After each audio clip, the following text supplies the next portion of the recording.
आज जो हम स्टडी करने वाले हैं वो हमारा जो टॉपिक है व्यापारिक बैंकों के कार्य। इसमें हम पढ़ेंगे कि कमर्शियल बैंक के क्या क्या काम होते हैं और किस किस तरीके से काम करते हैं। इसके हम 3 स्टेज पढ़ेंगे, ठीक है, कि प्राइमरी फंक्शंस में क्या होते हैं, सेकेंडरी फंक्शंस में क्या होते हैं इसके, ठीक है। तो हमारा सबसे पहले आता है प्राइमरी फंक्शन, सेकेंडरी फंक्शंस और electronic banking service. Primary functions में हम पढ़ेंगे कि प्राइमरी में बैंक के क्या क्या काम होते हैं। जैसे बैंक आपके पैसों को डिपॉजिट करती है, आपको लोन देती है, और बैंक क्या करती है, आपके ज्वेलरीज वगैरह आपकी ये सब चीज़ को क्या करती है, एक तरीके से सेफ्टी फील करवाती है, ठीक है। तो ये सब का काम के बारे में पढ़ेंगे। दूसरा हम सेकेंडरी फंक्शन में पढ़ेंगे क्या होते हैं, और इलेक्ट्रॉनिक बैंकिंग सर्विस की बैंक किस किस तरीके से आपको इंटरनेट के थ्रू या इलेक्ट्रॉनिक के थ्रू आपको किस किस तरीके से सर्विसेज देती है। जैसे कि आपके ट्रांजेक्शन्स एक जगह से दूसरी जगह सेफली पहुंचाती है। तो इसके बारे में हम चैप्टर्स को जो है क्लियर करेंगे, ठीक है। तो ये हमारा 4 चैप्टर से ही रिलेटेड है, सेकंड पार्ट है हमारा ये। तो चैनल को लाइक शेयर सब्सक्राइब ज़रूर करिएगा ताकि मैं ज़्यादा से ज़्यादा वीडियो जो है वो आपके लिए ला सकूँ। तो चलिए स्टार्ट करते हैं अपने चैप्टर को। पहला आता है व्यापारिक बैंक के कार्य, क्या क्या कार्य है इसके। पहला आता है प्राथमिक कार्य, गौण कार्य, गौण का मतलब होता है सेकेंडरी, ठीक है, और इलेक्ट्रॉनिक बैंकिंग सेवाएं। तो 3 कार्य होते हैं, तीनों के बारे में डिस्कस करते हैं। पहला प्राथमिक कार्य। प्राथमिक कार्य में इन्होंने पहला बोला कि जमा को स्वीकार करना, एक्सेप्टिंग ऑफ डिपॉजिट। इस डिपॉजिट को क्या करती है, एक्सेप्ट करती है कि जितना भी आप बैंक में जाते हैं डिपॉजिट करवाने जाते हैं, जैसे अपने कैश वगैरह को, तो इसको क्या करती है, बैंक आपको डिपॉजिट करती है और इसमें बैंक आपको इंटरेस्ट भी देती है, ठीक है। तो बैंक जनता के धन को जमा करता है। लोग अपनी सुविधा और शक्ति के अनुसार निम्नलिखित खातों में रुपया जमा करा सकते हैं। जैसे आपका आता है फिक्स और टाइम डिपॉजिट अकाउंट। अब इसमें भी आपके कुछ अलग तरीके के डिपॉजिट अकाउंट होते हैं। जैसे कुछ के होते हैं सेविंग डिपॉजिट, कुछ के होते हैं क्या कहते हैं फिक्स डिपॉजिट, कुछ के होते हैं करंट अकाउंट। तो यहाँ पे जो अकाउंट होते हैं ना वो भी बहुत तरह के डिफरेंस तरह के अकाउंट होते हैं लोगों के, ठीक है। तो पहला आता है निश्चितकालीन जमा खाता, फिक्स और टाइम डिपॉजिट। इसका मतलब होता है कि निश्चितकालीन मतलब एक निश्चित एक फिक्स टाइम पीरियड तक आप उसमें पैसा जमा कराते हैं, और क्या होता है कि जब तक वो टाइम पीरियड ड्यूरेशन आपका कंप्लीट नहीं होता आप उस खाते से पैसा नहीं निकाल सकते। इट मीन्स कि आप अपने अकाउंट से पैसा जो है वो नहीं निकाल सकते, ठीक है। तो इस खाते में एक निश्चित अवधि के लिए रुपया जमा किया जाता है। जमाकर्ता को जमा की रकम की रसीद दे दी जाती है। देखो कि जब आप क्या कहते हैं बैंक जाते हैं और बैंक में अपना पैसा डिपॉजिट कराते हैं तो आप एक पे स्लिप भरते हैं, आप में उसमें सारी चीज़ें क्या होता है वेरीफाई करवाते हैं। वेरीफाई कराने के बाद आपको पे स्लिप के साथ क्या होता है कि आप उसको कैश दे देते हैं बैंक को, और बैंक क्या करती है आपको वो एक स्लिप दे देती है कि आपने इतना जो डिपॉजिट कराया है बैंक को, ठीक है। इसमें जमाकर्ता का नाम, जमा की राशि, ब्याज की दर तथा जमा की अवधि लिखी होती है। और इसमें क्या क्या लिखा होता है कि जमाकर्ता ने मतलब जो जमा करा रहा है उसका नाम होता है, उसने कितना अमाउंट जमा कराया और कितना उसको इंटरेस्ट मिल रहा है, ठीक है, और कितने टाइम पीरियड के लिए इसका क्या कहते हैं पेमेंट डिपॉजिट करा रखी है। यह रसीद हस्तांतरणीय नहीं होती और ये रसीद जो होता है ट्रांसफरेबल नहीं की जाती, ठीक है। यदि जमाकर्ता को अपनी रकम की आवश्यकता अवधि पूर्ण होने से पहले पड़ती है तो कुछ कटौती काटकर बैंक उसे रकम लौटा देती है। लेकिन अगर इन केस क्या होता है कि अगर क्या कहते हैं किसी भी व्यक्ति को जिसने पेमेंट डिपॉजिट कराया बैंक में और वो भी फिक्स डिपॉजिट है उसका अकाउंट, तो अगर उसको कभी भी इनकेस कोई ज़रूरत पड़ती है तो वो अपना पैसा ले सकता है, लेकिन बैंक जो है वो उसको उतना पेमेंट नहीं देगी जितना उसने डिपॉजिट कराया, क्योंकि टाइम ड्यूरेशन पूरा होने से पहले अगर वो अपने पैसे को चाहता है तो बैंक उसके पैसों को क्या करेगी, कुछ अमाउंट अपने पास रख लेगी और बाकी थोड़ा बहुत जो होगा वो उसको दे देगी, ठीक है। इस खाते में जमा पर बैंक अधिक दर से ब्याज देता है। अगर इसमें कोई जमा करवाता है फिक्स डिपॉजिट में तो बैंक जो होता है इसमें हाई रेट ऑफ इंटरेस्ट आपको पे करती है, ठीक है।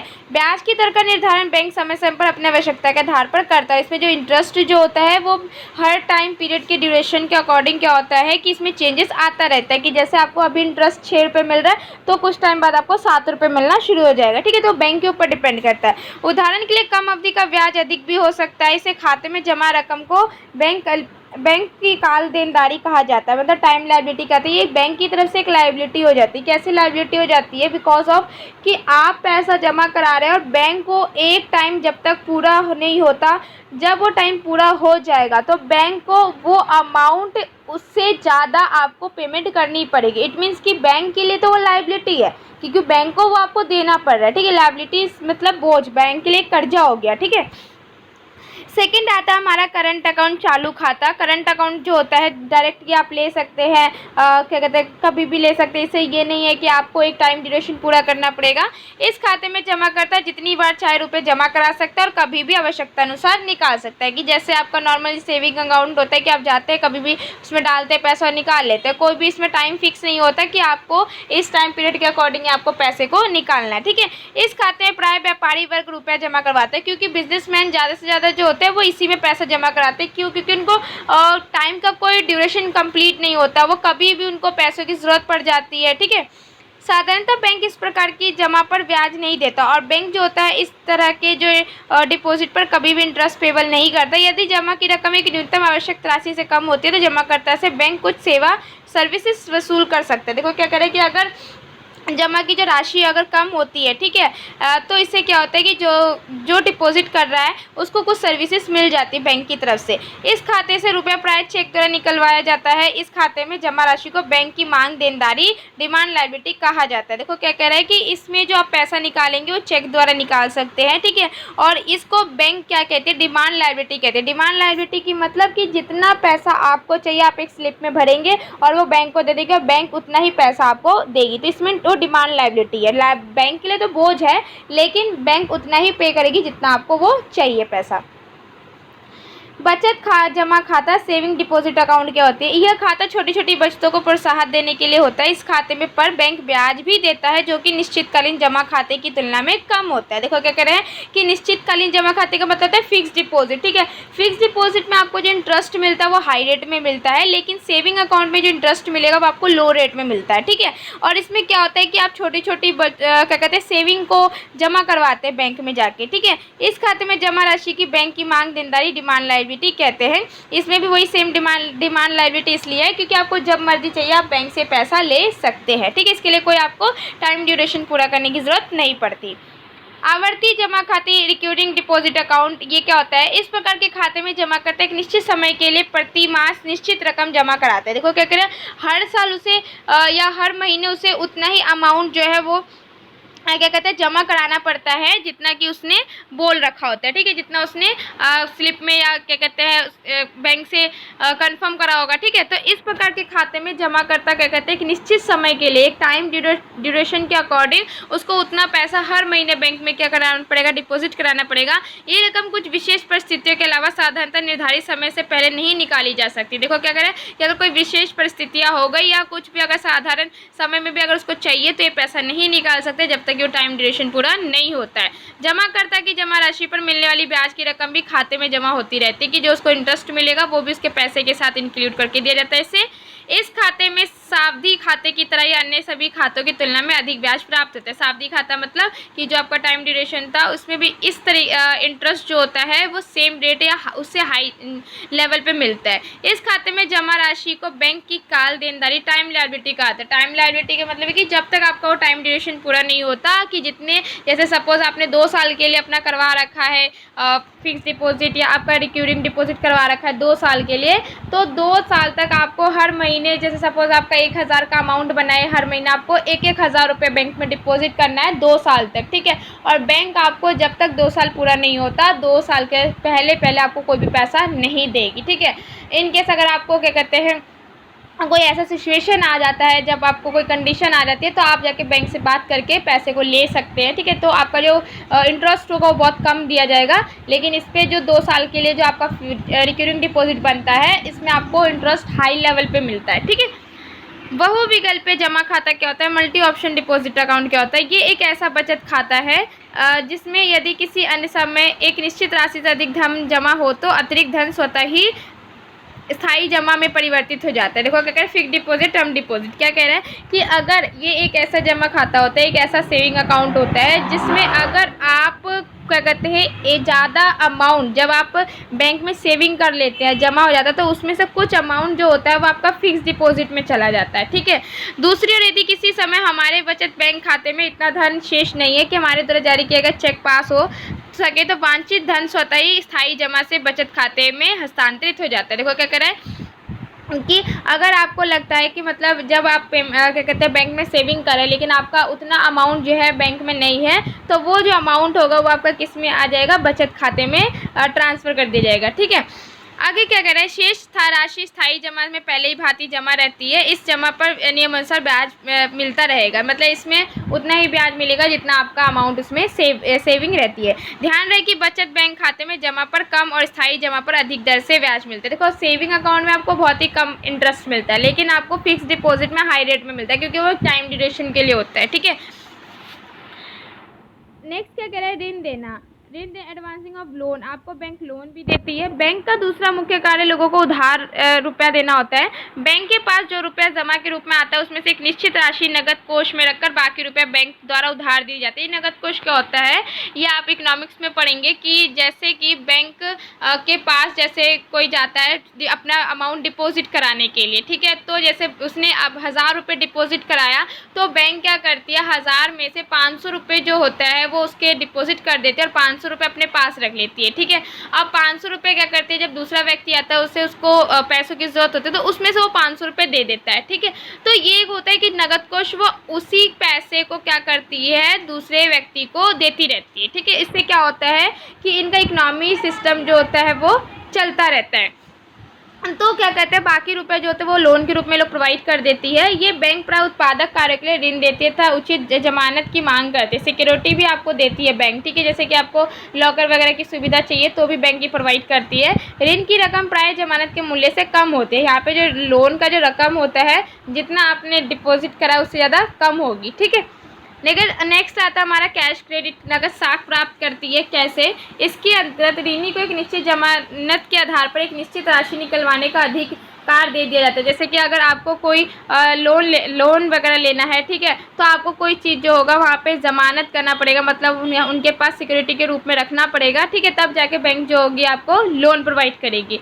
इस सीमा के अंदर ही ऋणी आवश्यकता से रुपये निकलवाता रहता है तथा जमा भी करता रहता है। इस अवस्था में बैंक वास्तव में निकलवाई गई राशि पर ही ब्याज लेता है। ठीक है, अधिक विकर्ष ओवरड्राफ्ट क्या होता है कि जब आपने ज़्यादा से ज़्यादा पैसा जो है वो निकाल लिया बैंक से। बैंक में चालू खाता रखने वाले ग्राहक बैंक से एक समझौते के अनुसार अपनी जमा से अधिक रकम निकलवाने की अनुमति ले लेते हैं। देखो बैंक ओवरड्राफ्ट क्या होता है कि आप अकाउंट्स में पढ़ेंगे, ओवरड्राफ्ट क्या होता है कि जब आपको बैंक से ज़्यादा पैसों की ज़रूरत होती है और आपका एक सेविंग अकाउंट है, चालू खाता है, ठीक है, तो आप क्या करते हैं, अगर आपको बैंक से ज़्यादा पैसों की ज़रूरत है तो आपके अकाउंट होने के कारण आप बैंक से कन्वेंस करके या बैंक से बात करके आप क्या कर सकते हैं कि बैंक से ज़्यादा अमाउंट जो है वो ले सकते हैं। ठीक है, इस प्रकार जमा से अधिक निकाली गई रकम को ओवरड्राफ्ट कहते हैं। ओवर मतलब ज़्यादा से ज़्यादा, जितना आपका, जैसे सपोज आपके अकाउंट में 10,000 रुपये और आपको 50,000 रुपये की नीड है, तो आप 40,000 रुपये जो है बैंक से एक्स्ट्रा ले सकते हैं। ठीक है, बैंक की ये सुविधा अल्पकाल के लिए विश्वसनीय ग्राहकों को ही प्रदान करता है। बैंक उन्हीं लोगों को ये पेमेंट करते हैं जिनकी करंट मतलब अकाउंट जो चलती रहती है। ठीक है, बैंक बहुत अच्छे से उनके बारे में जानता है, उनकी डिटेल्स के बारे में जानता है, तो उसको भी बैंक जो होता है ये अमाउंट जो है प्रोवाइड करती है। मान लो एक व्यक्ति 10,000 जमा है और बैंक उसको 12,000 तक के चेक काटने का अधिकार देता है, तो 2,000 ओवरड्राफ्ट कहलाएगा कि 2,000 उसने एक्स्ट्रा लिया बैंक से। ठीक है, मांग ऋण क्या होता है, डिमांड लोन क्या होता है, ये ऋण बैंक अपने ग्राहकों की सावधिक जमा, फिक्स डिपॉजिट, सरकारी प्रतिभूतियों, गवर्नमेंट सिक्योरिटी, जीवन बीमा, लाइफ इंश्योरेंस पॉलिसी आदि को जमानत के रूप में रखकर प्रदान करता है। देखो क्या कहता है, मांग ऋण का मतलब था डिमांड लोन। ठीक है, आपने उतना ही लोन लोगे जितना आपको नीड है। ठीक है, तो या तो आपका फिक्स डिपॉजिट कराना पड़ेगा, ठीक है, या तो आपको गवर्नमेंट की कोई सिक्योरिटीज़ वगैरह है उसको आपको डिपॉजिट कराना पड़ेगा, या आपका लाइफ इंश्योरेंस पॉलिसी है। ये सारी चीज़ों को आपको जमानत रखोगे बैंक के पास तो ही बैंक आपको है डिमांड लोन प्रोवाइड करेगी। ठीक है,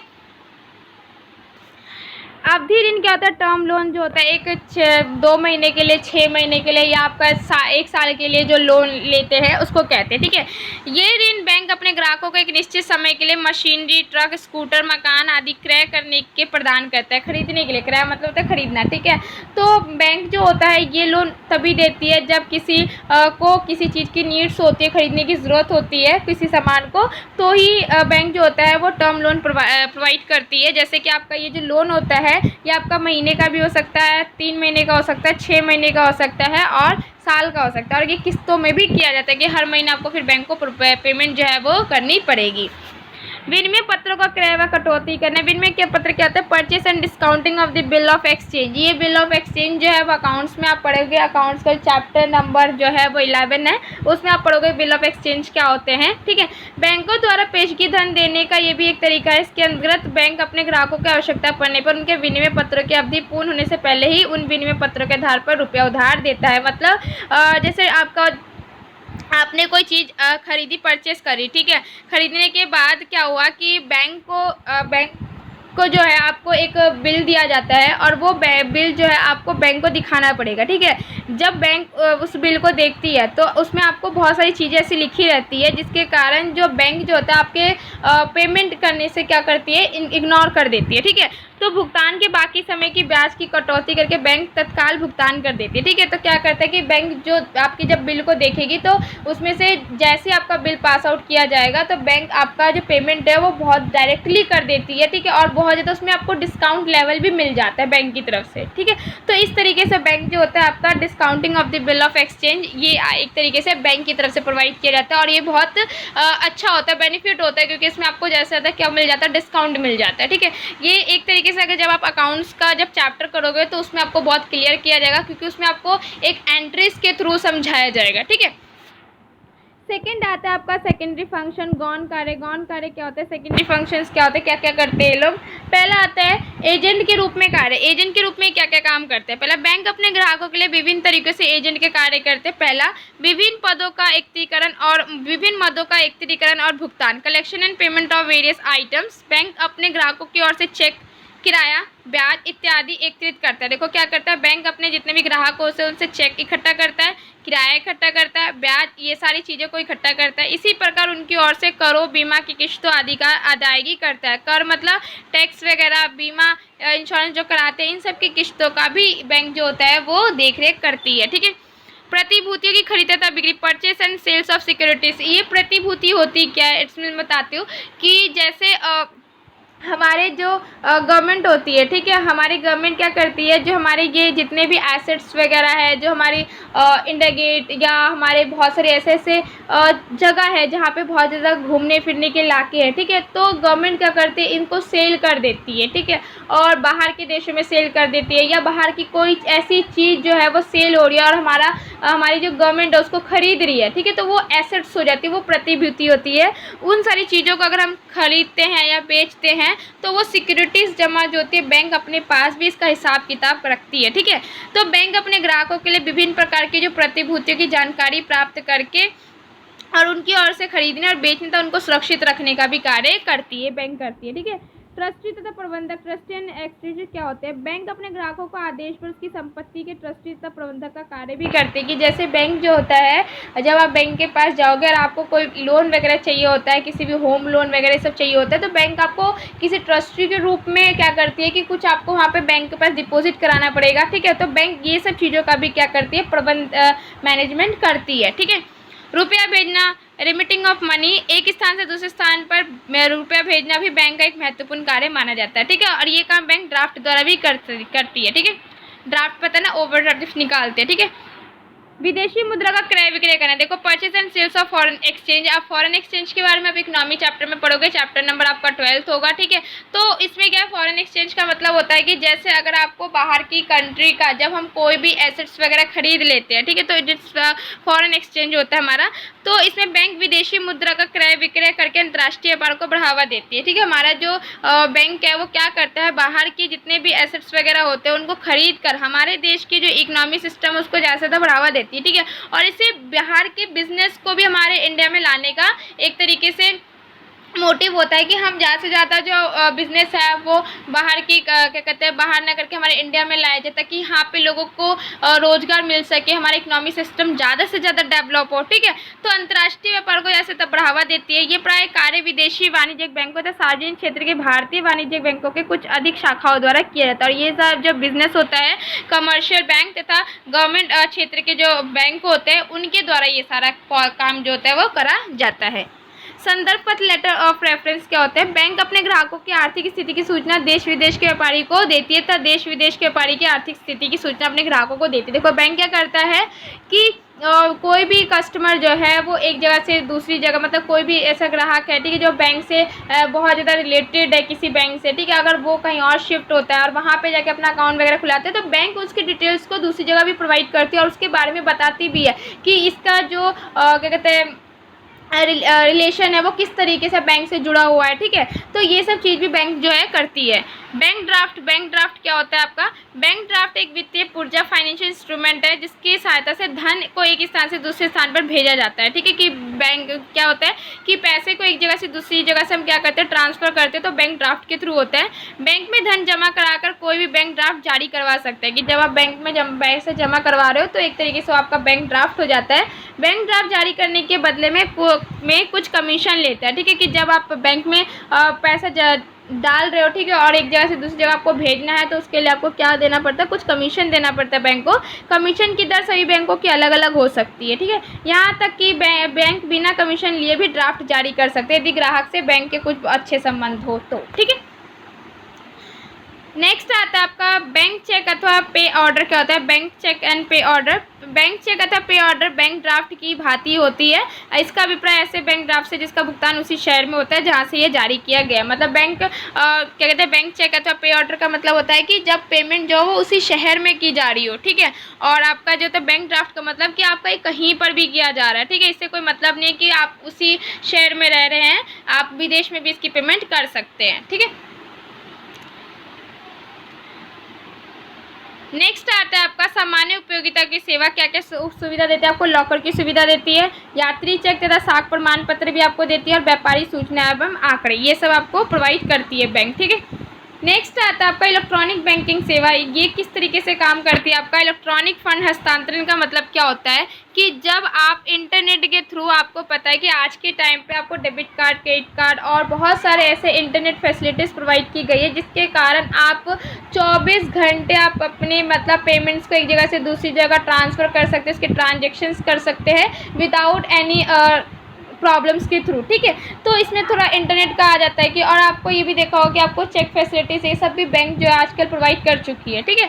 तो कंप्यूटर व इंटरनेट के आगमन से बैंक व्यवहारों में नयापन आया है, ठीक है। कि आजकल देखते हो कि आपको कंप्यूटर, इंटरनेट, लैपटॉप वगैरह ये सब ऐसी चीज़ें आ गई है, फैसिलिटीज़ आ गई जिसके थ्रू हम अपनी पेमेंट का जो ट्रांजेक्शन है वो एक जगह से दूसरी जगह विदाउट एनी प्रॉब्लम्स के थ्रू हम क्या कर सकते हैं, ठीक है। और इसमें आपको कोई भी क्या कहते हैं किसी जगह जाने की ज़रूरत नहीं पढ़ सकती, आप नेट बैंकिंग यूज़ कर सकते हो, ठीक है। आप ऐसे बहुत सारे ऐप आ चुके हैं जिसके थ्रू आपको कहीं भी किसी भी साइट पे जाकर आप अपनी पेमेंट को कर सकते हो, ठीक है। बैंक व्यवहारों में कंप्यूटर व इंटरनेट के प्रयोग करने से इलेक्ट्रॉनिक बैंकिंग कहते हैं कि जब आप कंप्यूटर और इंटरनेट का इस्तेमाल करते हो तो उसे इलेक्ट्रॉनिक बैंकिंग कहा जाता है, ठीक है।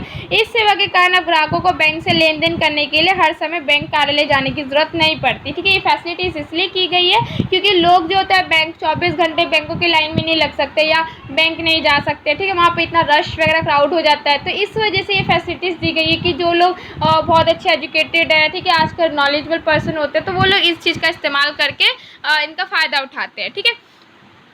इस सेवा के कारण अब ग्राहक को बैंक से लेन देन करने के लिए हर समय बैंक कार्यालय जाने की जरूरत नहीं होती, बल्कि 24 घंटे कहीं भी कुछ बैठे लेन देन की संभावना कर सकते हैं, ठीक है। इसलिए इसको इलेक्ट्रॉनिक बैंकिंग सेवा कहते हैं। अब इलेक्ट्रॉनिक फंड हस्तांतरण कहता है EFT। अब देखते हो कि बहुत सारे ऐसे फंड होते हैं जैसे कि आपका डेबिट कार्ड, क्रेडिट कार्ड, ठीक है, इन सब चीज़ों के थ्रू आपको पेमेंट करी जाती है। EFT इस पद्धति के अंदर इंटरनेट के माध्यम से रुपया एक खाते से दूसरे खाते में हस्तांतरित किया था, ट्रांसफ़र किया था। कि एक क्या कहते हैं, एक खाते से आपका दूसरे खाते में क्या कहते हैं, जब हम ट्रांसफ़र करते हैं पेमेंट को तो उसे EFT कहते हैं, ठीक है। बैंक के ग्राहक के खाते में सीधा जमा होता है तो उसे क्रेडिट कहते हैं के नाम से, व डेबिट हो सकने वाली मुख्य मदों के उदाहरण हो सकते हैं, ठीक है। सीधी जमा, डायरेक्ट क्रेडिट, अंशों व लाभांश, ऋण पत्रों पर ब्याज, कमीशन, वेतन व पेंशन आदि। जैसे डायरेक्ट क्रेडिट करते हैं तो उसमें हमें अंश व लाभांश, शेयर डिवेंचर्स की बात करते हैं, लोन पर ब्याज आपको, ठीक है, कमीशन वगैरह, वेतन आपको क्या कहते हैं, सैलरी वगैरह और पेंशन, ये सारी चीज़ें क्या होती है, क्रेडिट करी जाती है डायरेक्ट। और सीधे नाम पे अगर हम करें तो डायरेक्ट डेबिट होती है नाम पे, जैसे टेलीफोन एंड बिजली बिल हमें पेमेंट करनी है उसकी, ठीक है। दूसरा ऋण किस्त, हमें ये लोन की किस्त भेजनी है, ठीक है, देनी है हमें, ठीक है। तो ये सारी चीज़ें जो भी हम पे करेंगे वो डेबिट होगी, एंड जो भी हमारे पास आएगा इट मीन्स वो क्रेडिट होगा हमारे अकाउंट में, ठीक है। आगे कह रहे हैं स्वचालित teller machine, automatic teller machine, ये ATM जिसे हम कहते हैं, ये बहुत इंपॉर्टेंट है। ATM जो होता है वो आपका 3 नंबर में एक कभी भी क्वेश्चंस आ जाता है, पूछ लेते हैं कि एटीएम क्या होता है, स्वचालित टेलर मशीन, ठीक है। एक ऐसा एटीएम जो होता है वो 24 घंटे वर्किंग करता है। एटीएम एक ऐसी स्वचालित मशीन है जिसमें कार्ड डालने तथा अपनी व्यक्तिगत पहचान संख्या टाइप करने पर से रुपये निकलवाया तथा जमा करवाया जा सकता है, ठीक है। कि एटीएम जो है एक ऐसा 24 घंटे चलने वाली मशीन है जिसमें आपको एक पर्सनल आइडेंटिटी नंबर दिया जाता है जो आपसे रिलेटेड होता है, ठीक है। आपका एक सिक्योरिटी पिन होती है जिसमें आप अपना जो पिन है वो जब टाइप करेंगे तो आप उसमें पैसा डिपॉजिट भी कर सकते हैं और निकाल भी सकते हैं, ठीक है। ये मशीन 24 घंटे काम करती है। इसमें बैंक के एक कर्मचारी टेलर का आधे से अधिक काम कम कर दिया है। एटीएम का प्रचलन दिन पर दिन बढ़ता जा रहा है, क्योंकि आजकल जो है पहले लोग जो होते थे बैंक में जाते थे अपने अमाउंट को डिपॉजिट करने निकलवाने के लिए, तो एटीएम के आने से क्या हुआ कि एक तरीके से ये जितना भी व्यापार जो है वो किसके थ्रू हो गया, हमारा सारा एटीएम के थ्रू हो गया, कि लोगों को बैंक की ज़रूरत नहीं पड़ती, वो एटीएम ही जाकर अपने पेमेंट्स को निकाल सकते हैं, ठीक है। डेबिट कार्ड क्या होता है, debit card and credit card, ये भी बहुत इंपॉर्टेंट है। 3 मार्क्स में आपसे पूछे जाएंगे कि what is a debit card and what is a credit card, ठीक है। तो डेबिट कार्ड बैंक के ग्राहक को उसकी बैंक में जमा राशि के बदले में जारी किया जाता है। देखो कि डेबिट कार्ड क्या होता है कि जब ग्राहक अपनी जमा राशि क्या कहता है अमाउंट को जो होता है बैंक में डिपॉजिट कराता है तो उसके बदले में उसको जारी करती है डेबिट कार्ड, ठीक है। ग्राहक डेबिट कार्ड के आधार पर माल सेवा के विक्रेता को तुरंत भुगतान कर सकता है। डेबिट कार्ड क्या होता है कि जब अगर वो कोई भी सामान को परचेस कर रहा है, खरीद रहा है, तो उसके बदले वो डायरेक्ट उसकी पेमेंट कर सकता है डेबिट कार्ड के थ्रू, ठीक है। यदि विक्रेता के पास टर्मिनल सुविधा उपलब्ध हो, इसके माध्यम से रुपया क्रेता के बैंक खाते में से विक्रेता के बैंक खाते में हस्तांतरित हो जाता है, ठीक है। कि अगर खरीदने वाले से बेचने वाले के अकाउंट में भी क्या कहते हैं डेबिट कार्ड के थ्रू हम जो है वो पेमेंट को ट्रांसफ़र कर सकते हैं, ठीक है। अगर डेबिट कार्ड की सहायता से भी हम एटीएम से रुपया भी निकाल सकते हैं, ठीक है। नेक्स्ट आता है हमारा क्रेडिट कार्ड। क्रेडिट कार्ड क्या होता है, क्रेडिट कार्ड बैंक अपने उन ग्राहकों को जारी करता है जिनकी साख बैंक की नज़र में बहुत अच्छी होती है। साख मतलब आपका पेमेंट ट्रांजेक्शन्स बहुत अच्छा है, बैंक की नज़र में आप बहुत अच्छा पेमेंट ट्रांजेक्शन्स करते हैं, हर मंथ आप पेमेंट डालते हैं निकलते हैं, ठीक है। आपकी अमाउंट बहुत अच्छी जा रही है तो बैंक क्या करता है उसको क्रेडिट कार्ड प्रोवाइड करती है, ठीक है। क्रेडिट कार्ड जो होता है आपको बैंक ओवरड्राफ्ट देती है, ठीक है। कि आपका अकाउंट में 10,000 है और आप बैंक से 20,000 पैसे निकाल सकते हैं, तो वो होता है क्रेडिट कार्ड, ठीक है। जिनकी साख बैंक की नज़र में बहुत अच्छी होती है, क्रेडिट कार्ड प्राप्त करने के लिए बैंक खाते में रुपया होना ज़रूरी नहीं होता। ये एक प्रकार का अधिक वर्षीय ओवरड्राफ्ट सुविधा होती है। इस कार्ड की सहायता से कार्ड का धारक उधार माल सेवा खरीदकर वह कार्ड पर जारी करने वाले बैंक का नाम, प्राप्तकर्ता का नाम व उसकी पहचान तथा वैधता की तिथि खुद ही होती है, ठीक है। इसमें डायरेक्ट क्रेडिट कार्ड पे आपके नाम, आपकी पहचान, आपका क्या कहते हैं यूज़र नेम वगैरह, पासवर्ड, सब कुछ जो होता है क्रेडिट कार्ड पर दिया जाता है। इसके थ्रू आप जो होता है सामान को खरीद कर उधार पे ही आप क्या कहते हैं उसकी पेमेंट वगैरह कर सकते हैं। टेली बैंकिंग क्या होता है, इस सुविधा के अंदर बैंक का ग्राहक फ़ोन पर किसी भी समय अपने खाते का शेष व कुछ अंतिम व्यवहारों की जानकारी प्राप्त कर सकता है। टेली बैंकिंग जो होता है, जैसे अगर बैंक कोई भी कस्टमर है उसको अपने बैंक की पूरी डिटेल्स चाहिए, उसका स्टेटमेंट वगैरह चाहिए, तो वो टेली बैंकिंग के थ्रू जो होता है अपने बैंक का स्टेटमेंट वगैरह जो निकलवा सकता है और उसके बारे में अपनी डिटेल्स को जान सकता है, ठीक है। कोर बैंकिंग क्या होता है, कोर बैंकिंग इस बैंक पद्धति का पूरा नाम होता है core banking solution. Core banking solution क्या होता है, अथवा केंद्रीकृत बैंकिंग सॉल्यूशन भी कहते हैं, जैसे सीबीएसई, ठीक है, सेंट्रलाइज्ड बैंकिंग सॉल्यूशन। ये पद्धति सीबीएस के नाम से प्रसिद्ध है। सीबीएस वो बैंकिंग पद्धति है जिसमें ग्राहक किसी स्थिति में परिवर्तन आता है, अर्थात जब ब्रांच के ग्राहक के स्थान पर वह बैंक का ग्राहक बन जाता है। मतलब ब्रांच मतलब देखिए एक स्टेट में एक मतलब कोई स्टेट में या कोई जगह पे इस ब्रांच का बैंक, ठीक है, तो वहाँ पे जाने के तो बैंक उस कस्टमर जो है उस बैंक में अपना खाता खुलवा लेता है, ठीक है। तो एक तरीके से वो बैंक का ग्राहक बन जाता है और परिणाम तो उसे बैंकिंग सुविधा अधिक गति व प्रभावी ढंग से हर जगह पर हर समय उपलब्ध होने लगती है। और उस तरीके से जब वो बैंक का ग्राहक बन जाता है तो वो बैंक की सुविधा जो होती है उस कस्टमर को हर तरीके से प्रोवाइड की जाती है, ठीक है। इस पद्धति में ग्राहक एक विशेष ब्रांच, केवल वो ब्रांच जिसमें सीबीएसई सुविधा उपलब्ध हो, में खाता खोलकर पूरे देश में उस बैंक की किसी भी सीबीएसई ब्रांच से जाकर व्यवहार कर सकता है। कि जैसे एक ब्रांच में उसने खाता खुलवाया और अगर वो वहाँ से शिफ्ट होकर कहीं और किसी देश में जाता है तो वो उसी सीबीएसई के थ्रू वो किसी भी एरिया में वो अपने नाम से जो है पेमेंट वगैरह जो होता है वो ट्रांसफ़र कर सकता है किसी भी बैंक से, ठीक है। नेक्स्ट आता है राष्ट्रीय इलेक्ट्रॉनिक फंड हस्तांतरण, NEFT. NEFT is most important. NEFT क्या होता है? नेशनल आपका इलेक्ट्रॉनिक फंड ट्रांसफ़र। इसके थ्रू आपका जो होता है ये 24 घंटे उपलब्ध होती है और एक तरीके से क्या है, बहुत ही फास्ट ट्रांजेक्शन होता है आपका, ठीक है।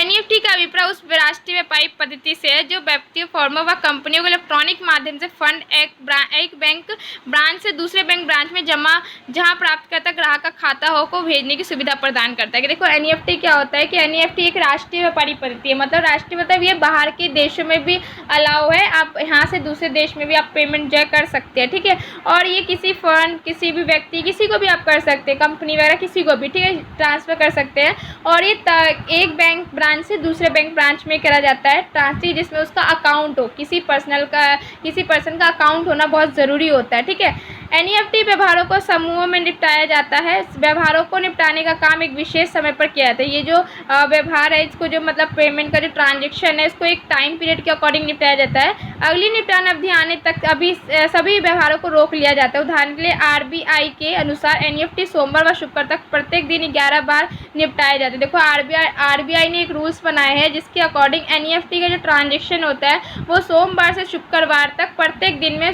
पूरे दिन में 11 बार निपटान हो जाते हैं, ट्रांजेक्शन हो जाते हैं। निपटान अवधि का जो टाइम होता है वो 9 बजे से शाम के 7 बजे तक निर्धारित की जाती है, ठीक है। एनईएफटी बहुत क्या कहते हैं, इजी पेमेंट वे सिस्टम है और ये बहुत फास्ट ट्रांजेक्शन पेमेंट सिस्टम होती है। शनिवार को एनईएफटी व्यवहारों को दिन में 5 बार निपटाया जाता है और सैटरडे के टाइम एनईएफटी का जो ट्रांजेक्शन होता है सिर्फ 5 बार ही देखा जाता है। इस निपटान का जो समय होता है 9 बजे से लेकर 1 बजे तक रहता है, उसके बाद वो क्लोज हो जाती है बैंकिंग सर्विस, ठीक है। किसी एक निपटान अवधि के बाद हुई सभी व्यवहारों को अगली निपटान अवधि तक इंतजार करना पड़ता है, ठीक है। तो ये एनईएफटी है आपका। एनईएफटी की विशेषता, ये बहुत इंपॉर्टेंट है। एनईएफटी की विशेषता जो होता है वो आपका एग्जाम में आता है, ठीक है। और आपको इसको लिखना पड़ेगा कि क्या क्या एनईएफटी की क्या क्या फ़ायदे हैं और आरटीजीएस के क्या क्या फ़ायदे और आरटीजीएस होता क्या है, ठीक है। रियल टाइम ग्रॉस सेटलमेंट, ठीक है। तो इसके बारे में हम जानते हैं। पहले एनईएफटी का मानते हैं। एनईएफटी नेटवर्क का हिस्सा बनने के लिए बैंक ब्रांच को एनईएफटी योग्य बनना होता है। कि जब आपको एनईएफटी से जुड़ना है तो आपको पहले बैंक में अपना खाता अकाउंट जो है वो खुलवाना पड़ेगा, ठीक है। व्यक्ति, फर्म व कंपनी जिनका किसी बैंक ब्रांच में खाता हो तो वह एनईएफटी सुविधा प्रयोग कर सकती है, लेकिन बिना खाता खोले इस सुविधा का प्रयोग किया जा सकता है, ठीक है। क्या कह रहे हैं, लेकिन क्या कहते हैं, व्यक्ति अगर कोई भी कंपनी वगैरह जिनका किसी बैंक ब्रांच में अगर खाता है तो वह एनईएफटी का इस्तेमाल कर सकती है, लेकिन बिना खाता खोले इसका इस्तेमाल नहीं कर सकती, ठीक है। ये थोड़ा मिसप्रिंट है, ठीक है। केवल वो व्यक्ति, फर्म व कंपनी जिनका एनईएफटी सुविधा प्राप्त बैंक ब्रांच में खाता हो इस सुविधा द्वारा धन प्राप्त कर सकते हैं। एनईएफटी सुविधा के अंतर्गत हस्तांतरित किए जाने वाले धन की कोई न्यूनतम व अधिकतम सीमा नहीं होती। आप ये नहीं है कि आप सिर्फ 10,000 या 20,000 ही क्या कहते हैं ट्रांसफ़र हो जाता है। इसमें अनलिमिटेड है, इसमें कोई क्या कहते हैं अमाउंट फिक्स नहीं करा गया, ठीक है। यदि धन भेजने वाले ग्राहक को एनईएफटी बैंक ब्रांच में खाता नहीं है तो नकदी के बदले उसके द्वारा हस्तांतरित किए जाने वाले धन की अधिकतम सीमा 50,000। देखो कह रहा है कि यदि क्या कहते हैं कोई भी एनईएफटी के थ्रू हमने किसी को पेमेंट करी है, ठीक है, और उसका उसमें अकाउंट नहीं है तो सिर्फ हम उसे 50,000 तक की अमाउंट के ही शिफ्ट कर सकते हैं, उससे ज़्यादा हम नहीं कर सकते, ठीक है। नेक्स्ट आता है आपका रियल टाइम ग्रॉस सेटलमेंट। क्या होता है? आरटीजीएस जिसे कहते हैं, ये भी आपका इंपॉर्टेंट टॉपिक है। एक बैंक से दूसरे बैंक में फंड हस्तांतरित करने की एक ऐसी पद्धति जिसके अंदर रियल टाइम व ग्रॉस सेटलमेंट, ग्रॉस आधार पर फंड हस्तांतरित किए जाते हैं। मतलब एक टाइम से दूसरे मतलब एक टाइम में ही आपका फंड को जो होता है दूसरे के अकाउंट में शिफ्ट करना, ट्रांसफ़र करना, उसे हम कहते हैं रियल टाइम ग्रॉस सेटलमेंट। यहाँ रियल टाइम का मतलब में हस्तांतरण का ये अर्थ है कि फंड बिना इंतजार के ठीक उसी समय हस्तांतरित हो जाते हैं। रियल टाइम मतलब जिस टाइम आपने पेमेंट करी उसी टाइम दूसरे का अकाउंट में ट्रांसफर हो गया, ठीक है। जब एक बैंक दूसरे बैंक को संदेश भेजता है, इस प्रकार ग्रॉस का ये अर्थ है कि व्यवहारों को एक के बाद एक लगातार निपटाया जाता है। मतलब कि जो पेमेंट हो रही है, ठीक है, वो बहुत ही फास्टली तरीके से हो रही है, ठीक है, इसमें कोई रुकावट नहीं होती है, ठीक है। मतलब एक पेमेंट आई तो उसको निपटाया गया, फिर दूसरी आई तो निपटाया गया, ठीक है। नेक्स्ट आता है आपको ना कि कुछ व्यवहारों को इकट्ठा करके, अन्य शब्दों में व्यवहारों को समूह में नहीं बल्कि एक एक करके स्वतंत्र रूप से निपटाया जाता है। जैसे कि आपका एनईएफटी में होता है बैचेस के थ्रू निपटाते हैं, लेकिन रियल टाइम में ऐसा नहीं होता है। इसमें जो भी व्यवहार ट्रांजेक्शन होती है, जैसे जैसे ट्रांजेक्शन दी जाती है वैसे वैसे ट्रांजेक्शन को उसी टाइम कर दे, इसमें बैचेस के थ्रू नहीं करते, ठीक है। ये बैंकिंग चैनल की धन हस्तांतरित करने वाली तीव्रतम पद्धति आरटीजीएस जो है बहुत ही स्पीडली पेमेंट करी जाती है, ठीक है। आरबीआई के निर्देश अनुसार आरटीजीएस सेवा बैंकों में सोमवार से शुक्रवार तक प्राय 9 बजे से 4:30 बजे तक तथा शनिवार को प्राय 9 बजे से दोपहर 1:30 बजे तक ये उपलब्ध रहती है आरटीजीएस, ठीक है। इसकी क्या विशेषता है? इसकी विशेषता ये है कि आरटीजीएस सुविधा केवल और कोर बैंकिंग सोल्यूशन और बैंक ब्रांच पर ही उपलब्ध हो सकती है। देखो कि एक आपका आरटीजीएस की सुविधा ये है कि कोर बैंकिंग इसमें मिल जाता है, जिसमें आप बैंक के सारे डिटेल्स वगैरह जान सकते हैं, अपने स्टेटमेंट वगैरह प्रोवाइड कर सकते हैं, ठीक है। और इसमें दूसरा आपका जो आता है बैंक ब्रांच पर उपलब्ध हो जाती है, ठीक है। आरटीजीएस व्यवहार्य समूह में ना होकर काम घंटों के दौरान लगातार चलते रहते हैं। ये जो होता है आपका, जैसे आपका एनईएफटी में पूरे बैचेस के थ्रू क्या कहते हैं ट्रांजेक्शन करी जाती थी, इसमें बैचेस के थ्रू ट्रांजेक्शन नहीं होती। इसमें जैसे जैसे पेमेंट होती जाएगी वैसे वैसे ट्रांजेक्शन उसका उसी टाइम के अकॉर्डिंग कर दिया जाता है, ठीक है। प्राप्तकर्ता बैंक फंड हस्तांतरण का संदेश प्राप्त होने के 2 घंटे के अंदर धन ग्राहक के खाते में जमा कर देता है। देखो कि जैसी पेमेंट क्या कहते हैं किसी के अकाउंट में गई है तो और उसको दूसरे अकाउंट में शिफ्ट करना है तो 2 घंटे के अंदर अंदर ही धन जो होता है दूसरे के ग्राहक के अकाउंट में ट्रांसफ़र कर दिया जाता है। आरटीजीएस व्यवहारों के लिए बैंक ग्राहक से कुछ फीस लेता है, तो जो कि अलग अलग बैंक के विभिन्न हो सकते हैं। आरटीजीएस में जब आप पेमेंट करवाते हैं और किसी के अकाउंट में तो आपको इसमें बैंक को थोड़ा बहुत फीस देना पड़ता है, और हर एक बैंक का जो फीस होता है वो अलग लेवल पे होता है, किसी के 100 किसी को 200 ऐसे होते हैं, ठीक है। आरटीजीएस और एनईएफटी में अंतर क्या डिफरेंस है? देखिए आरटीजीएस और एनईएफटी में कुछ डिफरेंस है। पहला, आरटीजीएस व्यवहारों को पूरे दिन लगातार निपटाया जाता है। आरटीजीएस में जो ट्रांजेक्शन होती है वो उसी टाइम निपटा दी जाता है, लेकिन एनईएफटी व्यवहारों को समूह में बैचेस में निपटाया जाता है। लेकिन एनईएफटी में क्या होता है कि आपको पहले 5 फिर 11, ठीक है, जैसे इकट्ठा होता है उसके बाद बैचेस मतलब पहले इकट्ठा कर लेते हैं एनईएफटी की पेमेंट, उसके बाद ये लोग क्या करते हैं पेमेंट ट्रांजेक्शन करते हैं। आरटीजीएस व्यवहारों की न्यूनतम राशि सीमा 2 लाख है, ठीक है। 2 लाख रुपए आप जो होता है आप कर सकते हैं, ट्रांसफ़र कर सकते हैं किसी के अकाउंट में आरटीजीएस के थ्रू। लेकिन एनईएफटी व्यवहार में कोई राशि न्यूनतम नहीं होती, आप कितना भी अमाउंट जो है एनईएफटी के थ्रू पेमेंट करवा सकते हैं, ठीक है, किसी के भी अकाउंट में, ठीक है। नेक्स्ट जो हमारा टॉपिक है डिजिटल पेमेंट्स, ये हम नेक्स्ट लेक्चर में पढ़ेंगे, ठीक है।